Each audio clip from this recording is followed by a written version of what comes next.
And we welcome you into Berea. I'm Jason Gibbs. He's the Z that stands for Zegura. Nick Shook. Gribble. Gribble, did you not have the hat on today? Did Looks not. like you got a little sun. Put a little and hood. It was overcast. Hood on for the rain. It did rain for a little It bit. was coming down torrentially out there. Yeah. And this is the barge. So we got that going for us. And the Browns and Lions will play for that in a fourth preseason game. Yeehaw.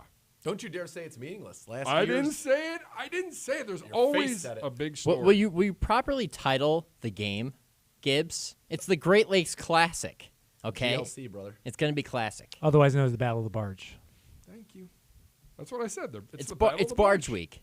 It is Barge I took Week. this off of the shelf, by the way, of one John Dorsey last night, who promptly came running out of his office to try to stop me. Really? Yeah. But how so don't tell me this thing doesn't mean anything. Let me ask you a question. It means so much that there's two of these. There are two. Yeah, sorry to blow the cover. The Lions have a copy. Let me ask you a question, though. You take this out of his office. He comes running out after you. How is it here then? I imagine if the door says, I want this. I explained what I was doing. I said, I promise I will bring this back, but I need this as a prop for our broadcasts yesterday and today. So you just went in there, no Not announced in his warning. office. The shelf is just Right outside outside, his yeah. office. Okay. It's like a sitting area. Yeah, it's a Yeah. sitting Yeah. area. Which, by the way, Nice draft pictures. the shelf is above my head. So, like, to pull this down, No, listen. It is not. You should have told me because I pulled it down first yesterday and then put it back up there for photos. I would have just left it. I would have brought it here myself. I grabbed Carmen. He's It was a sight to behold. Oh, I'd imagine. Dorsey making fun of both of us as My we were word. doing this. So, we're wrapping up training camp. We're wrapping up the preseason. Today, the final practice. Tomorrow, a little walkthrough. Thursday, preseason game number 4. And then it all begins for real. So we wanted to come up with a few awards that we wanted to hand out to everybody. And why not a better place to do it than with this panel right here. With that being said, let's get things going. A little preface, though. We were promised emails before the show Totally with promised. these awards. Received none. The emails never Nothing. came. We received nothing. This is off the Nothing. cuff. Part of that was me deciding last minute that I wasn't going to do that to get the natural reaction.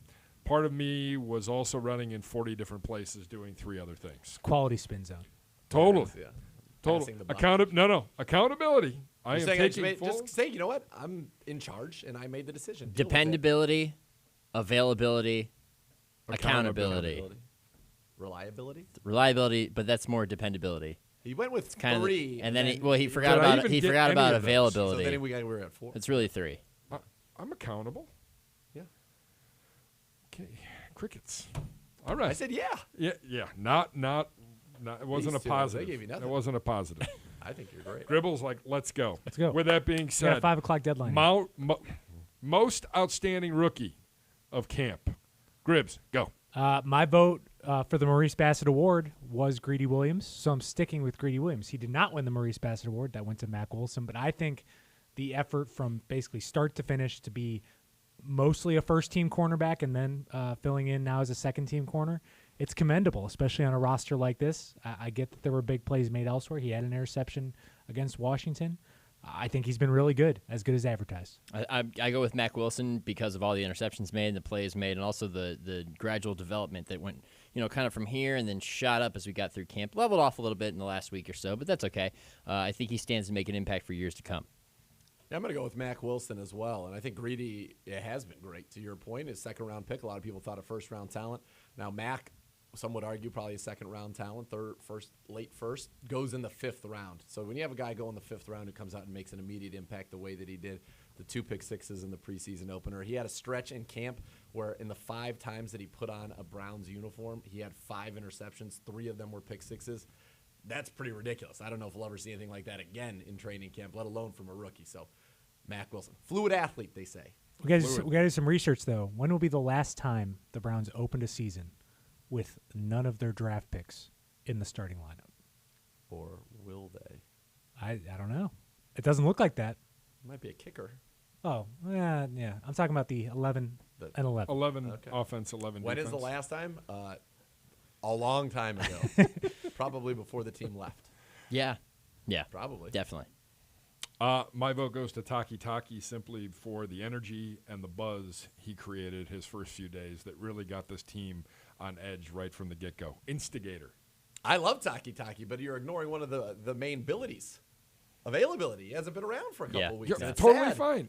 And I get that, and I understand You're just that. saying, as a human. He came in, His he energy. became an instigator. He brought the energy level up. Look at you. You're instigating right now. My vote. Yeah. Well done. I'm still thinking about Gribble's point, and my reaction now, perhaps it's 2008, the Bo Bell draft. Oh, yeah. Yeah. That might have been it. Because we didn't have didn't have any any picks. Too many picks in the first 2 rounds. That's right. All right. The Newcomer Award. This is not for the rookie. This is for the newcomer on the football team. Shook, what do you got, buddy? This is a tough one. I think right now you might give it to Eric Kush. I mean, this is a guy who was signed in the offseason as a name that not a lot of people knew, right? His offensive lineman. I'm just Shocking. kidding. The Newcomer Award is definitely Sheldon Richardson. He's been a force up front on the defensive line this entire camp. He's made a significant impact from day one, continues to do so. We saw what he did on Friday night in Tampa. And when you have all 4 of those guys on the line, Olivier Vernon also in the running for this title, it's really hard to stop, and I think Sheldon is a major reason why. Zegura? Odell Beckham Jr. is probably the answer that we all want to give, but if we're going on the training camp rules, and he hasn't really participated as much, he certainly had some memorable moments, making a DB fall down on a simple hitch route that drew oohs and ahs from the crowd, his one-handed catches. He did a lot. So I think that he certainly could get it. Sheldon Richardson has been amazing, but since you took Sheldon, I'll go with his running buddy, Olivier Vernon, and we just saw what an animal he is. All the guys talk about his physicality, how strong he is. I don't know what you're going to do. If you have 5 guys blocking R4, that means 3 are getting one-on-ones. You keep a guy in, there's still 2 guys getting one-on-ones. Olivier Vernon, we saw in Tampa, 2 sacks. Easy. Like butter. I mean, we could have 2 guys, 3 guys, I don't know, with double-digit sacks this year, but that front 4 is just ridiculous. And those 2 additions to Ogunjobi and Garrett, I think, are a huge reason why. Gribble. I'm going with Richardson on this one because I think we went into this camp thinking you would be better at defensive tackle, but it is like leaps and bounds better at that position. That one player has changed everything. I think the fact that he's starting has made the guys behind him better. I think Devereaux Lawrence, Daniel Ekuale, even Trevon Coley, they're playing better. All of a sudden, you went from D-tackle being an area of some significant concern where you're looking at all these free agents, Gerald McCoy, Mike Daniels, and now all of a sudden it's an area of strength, and it shows when you're generating pass rush up the middle how much of a difference it can make. I mean, Vernon has been really good, but I think you could get by if you slid Chris Smith over there as a full-time end, but there's really no replacing what Richardson's brought to the team. It's funny you mentioned those 3 defensive tackles, and each of those names I think, I'd be confident with him in there. I'd be confident with him in there. Him as well. I mean, that's where we started way over here, and we're way over here now at the position, which is great. And a big part of it is, as he said, it's because of Sheldon. Absolutely. And one thing that I observed, I thought was pretty cool on the sidelines down in Tampa, is in the 4th quarter, sometimes you'd think a veteran, a Pro Bowler is just going to check out, and they stand there and they eat their sunflower seeds and hang out. He was all over those guys on the D-line, kind of cheering them on, but also telling them what they were doing was not acceptable and make a play. But I thought that to see that kind of engagement and that kind of leadership from him, I thought was very cool as well. All right, Zegura, we'll start with you on this one. Did you have one? Who was yours? I just wanted Taki in there to cause a stir. I'll interject as we go. Yeah, all throughout right, this. cool. All right. Yeah. Pick and choose your battles. Exactly. Most improved player from last year to this year on this football team through camp. See, these are the ones that you want to have, some thoughts about. You want to be able to contemplate it. Yep. Nope, not happening. And that is not happening here. Most improved player. So it has to be somebody that was here a year ago. I'll go with one. All right, go ahead. Hop in. I'm thinking. I think that I don't know if this necessarily qualifies. Maybe it's more of a 2-year stretch, and he was very good last year before he got hurt.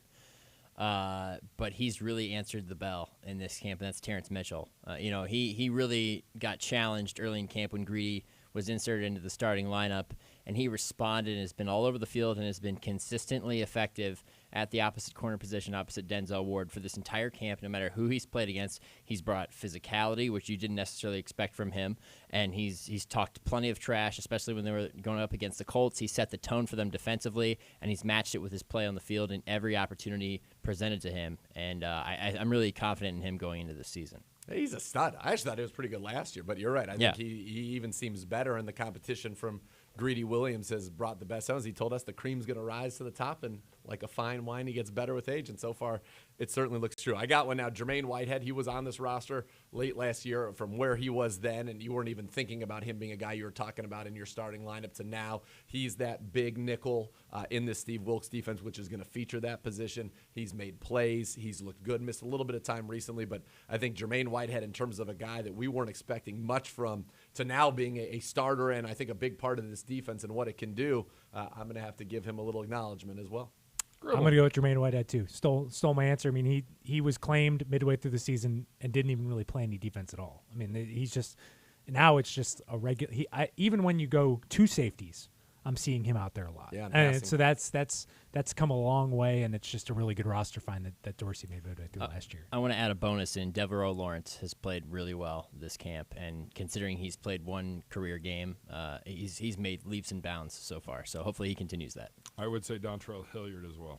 Yeah, that's another good pick. And I was going to say, if I was thinking at superstar level, Nick Chubb, just the difference in his comfort in the passing game, his route running, his hands, he just looks like he's going to have a monster year. And if we're going from last camp to this camp, I'll throw in Greg Robinson.